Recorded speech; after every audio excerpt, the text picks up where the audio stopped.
Buenos días. En la conferencia matutina del día de hoy se resalta el hecho de que el presidente envió un mensaje a nivel internacional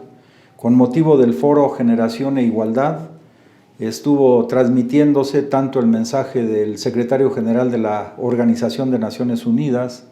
como también del presidente de Francia y lógicamente algunas mujeres que también están muy interesadas en el tema de la equidad de la mujer.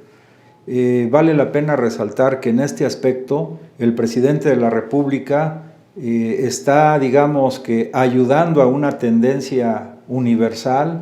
en el sentido efectivamente de que las mujeres tengan equidad en la participación en la administración pública, por ejemplo, en los cargos de alto nivel. Creo que serán pocos o tal vez ningún país del planeta que, como en el caso del México, la mitad de los integrantes del gabinete del más alto nivel son precisamente mujeres. Igualmente el presidente de la República destacó el gran número de mujeres en México que han sido beneficiadas con los programas, por ejemplo, para madres solteras o con créditos para las pequeñas o microempresas, o también, por ejemplo, algo que está muy en el ánimo de todos los mexicanos, es que los recursos que el gobierno federal está entregando para la mantenimiento, rehabilitación de algunas escuelas, él ha sugerido, y en general así es, que la tesorera sea precisamente una mujer, y ha dicho que las mujeres son más cuidadosas, son más honestas en el manejo de los recursos económicos. Es decir, el presidente de la República, de hecho y no de palabra, como algunos otros lo hacen, está ayudando a generar un cambio en el país, en esta cuarta transformación, que efectivamente la mujer se le dé el lugar que debe tener y sus derechos, sus beneficios sean de manera equitativa. En este mismo foro, el presidente de la República dijo una frase que es muy importante y que seguramente la están tomando muy en cuenta tanto el presidente de Francia como el secretario general de las Naciones Unidas. En el sentido, él dijo así: en el periodo neoliberal es el periodo de la historia de mayor acumulación de la riqueza en pocas manos. O sea, el periodo neoliberal significa eso, una acumulación tremenda de riqueza en unas cuantas empresas transnacionales y empresas de la oligarquía nacional. Pero además, este periodo neoliberal fue acompañado de una corrupción impresionante.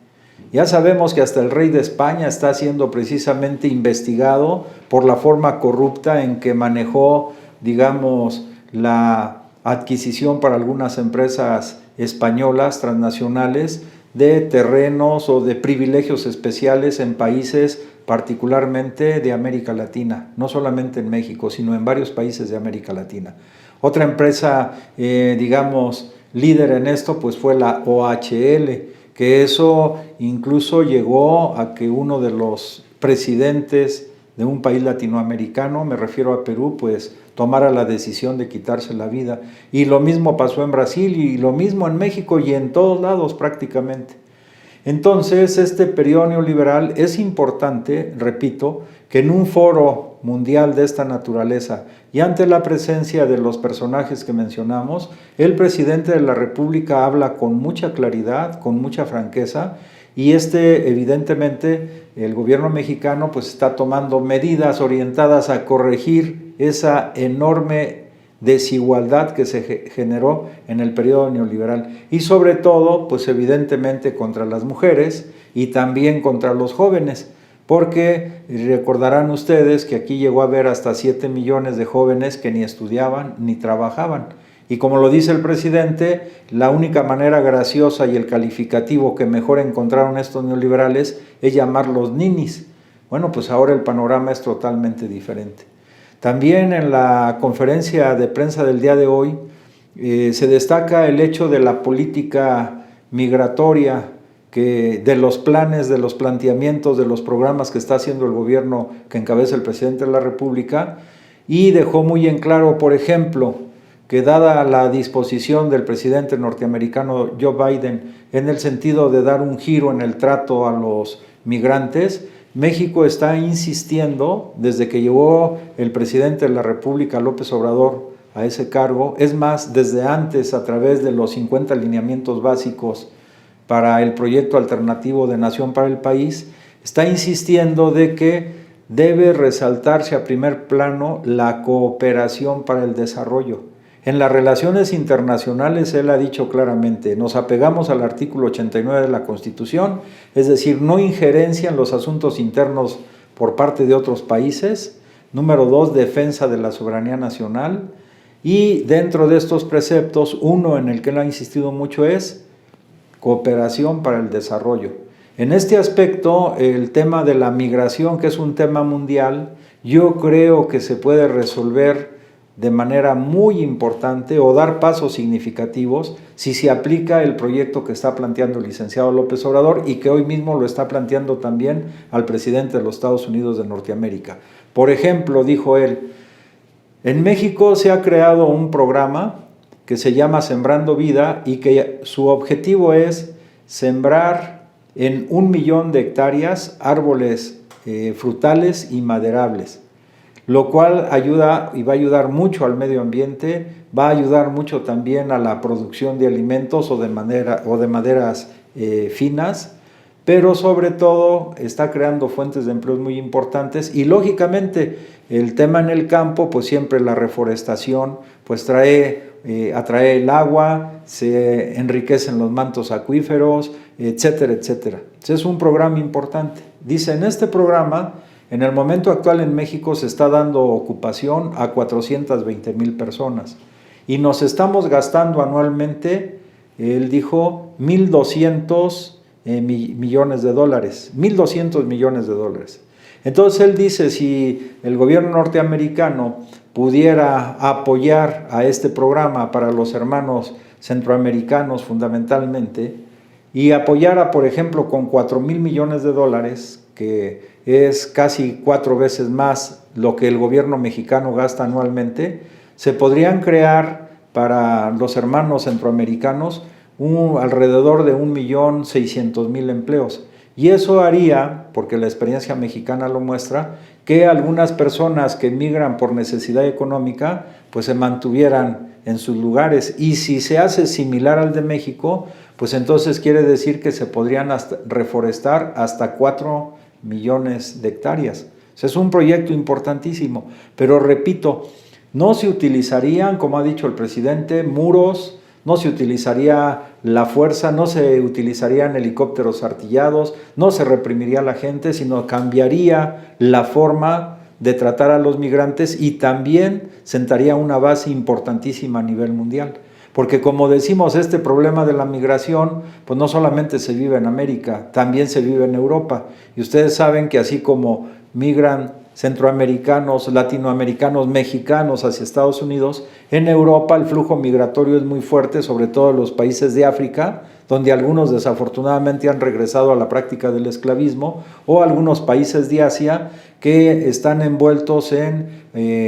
conflictos armados, etcétera. Entonces allá también se puede aplicar, es decir, que en lugar de que, por ejemplo, los países de la Unión Europea gasten millones de euros en la contención del flujo migratorio, y en esa contención del flujo migratorio también sabemos que cuando atraviesan el mar Mediterráneo han muerto centenas de migrantes, pues mejor se pueden utilizar recursos, en lugar de estar protegiendo sus costas, pues recursos para el desarrollo en estos pueblos africanos o algunos de Asia.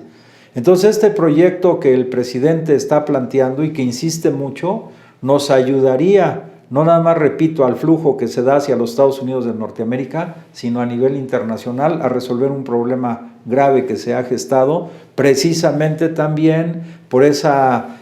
política neoliberal que llevó al saqueo indiscriminado de todos los pueblos del planeta. Finalmente, también queremos comentar a ustedes que en el tema de la reforma energética, el presidente nuevamente es enfático. O sea, esta reforma que se hizo a la ley eléctrica, que él envió la iniciativa preferente a la Cámara de Diputados, va orientada, incluso no como dicen los que han gozado de privilegios y de contratos leoninos en este terreno. Dice, ni siquiera, fíjense bien, va orientada a expropiaciones, no se está expropiando nada. Y es más, ni siquiera a la cancelación de contratos, aunque algunos de estos son leoninos. Él dice más bien que esta entrega de contratos para generación de energía eléctrica, para la extracción minera y para otros aspectos, incluso también para la extracción de petróleo, se entregaron de manera indiscriminada. Por ejemplo, en los contratos que se entregaron a empresas mineras, se les entregó en concesión el 60% del territorio nacional, es decir, 120 millones de hectáreas. Pero como antes eran favorecidos por los gobiernos neoliberales, porque eran cuates entre sí, no pagaban impuestos, pues ahora que el gobierno rompió esa situación de privilegios y empiezan a pagar impuestos, ellos mismos están regresando las concesiones sin necesidad, repito, que el gobierno cancele concesiones o peor aún para ellos, porque así lo ven como un espanto, que se expropien esos recursos. No, o sea, el presidente ha dicho, los que quieran invertir con dinero bien habido y con ganancias moderadas, pues adelante. Pero los que estén usufructuando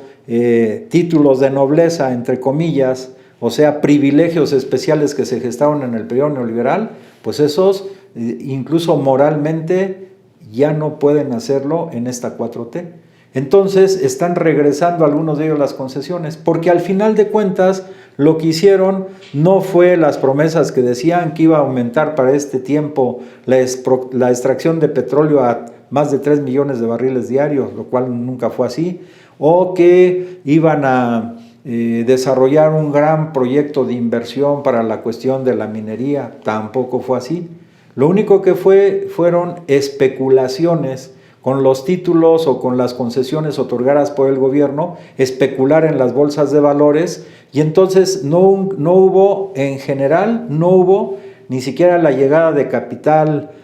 para la inversión en infraestructura o en la extracción,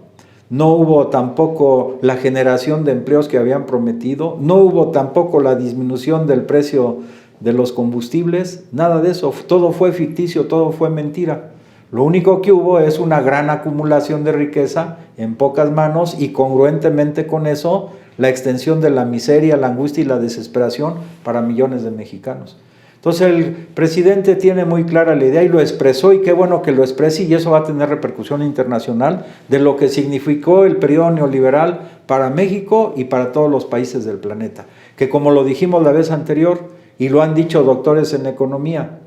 realmente ese neoliberalismo fue un neoliberalismo de cuates, se entregó a los cuates a través de la corrupción o el tráfico de influencias, cantidades multimillonarias de recursos económicos, financieros y también una impresionante cantidad de concesiones para la explotación de los recursos naturales y la extracción de los mismos de manera indiscriminada. Entonces, en la práctica, el presidente hace un llamado a todos los pueblos del mundo para cambiar. Eso quiere decir que estas posiciones que él ha planteado para México fácilmente pueden ser llevadas a cabo en todo el planeta. Y él, en su intervención que hizo ante el presidente de Francia, el secretario general de las Naciones Unidas, cerró con una frase extraordinaria, precisamente yo creo también porque estaba presente el presidente de Francia. Él dijo, nosotros nos apegamos y además a una utopía, fíjense nada más, utopía. Una utopía quiere decir que, bueno, literalmente en ninguna parte o en ningún lugar, una utopía, pero siempre los seres humanos también tenemos utopías. Entonces él dijo, vamos apegándonos a la utopía que se desarrolló durante el periodo de la Revolución Francesa, que significó libertad, igualdad y fraternidad. Pues muy bien, si te gusta lo que comentamos aquí, esperamos que nos des tus comentarios en Facebook y que te suscribas a nuestro canal de YouTube. Y a todos nuestros colaboradores les enviamos un fuerte abrazo. Muchas gracias por su colaboración. Pues vamos a seguir adelante contando o esperando contar con la preferencia de todos ustedes. Que pasen buen día.